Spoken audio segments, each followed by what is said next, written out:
اور جو لوگ تم سے لڑتے ہیں تم بھی اللہ کی راہ میں ان سے لڑو، مگر زیادتی نہ کرنا، کہ اللہ زیادتی کرنے والوں کو دوست نہیں رکھتا۔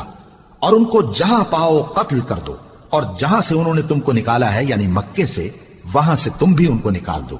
اور دین سے گمراہ کرنے کا فساد قتل و خونریزی سے کہیں بڑھ کر ہے۔ اور جب تک وہ تم سے مسجد حرام یعنی خانہ کعبہ کے پاس نہ لڑیں، تم بھی وہاں ان سے نہ لڑنا۔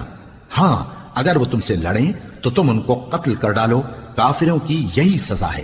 پھر اگر وہ باز آ جائیں تو اللہ بخشنے والا ہے، رحم کرنے والا ہے۔ اور ان سے اس وقت تک لڑتے رہنا کہ فساد نابود ہو جائے اور ملک میں اللہ ہی کا دین غالب ہو جائے۔ پھر اگر وہ فساد سے باز آ جائیں تو ظالموں کے سوا کسی پر زیادتی نہیں کرنی چاہیے۔ ادب کا مہینہ ادب کے مہینے کے مقابل ہے، اور ادب کی چیزیں ایک دوسرے کا بدلہ ہیں۔ پس اگر کوئی تم پر زیادتی کرے تو جیسی زیادتی وہ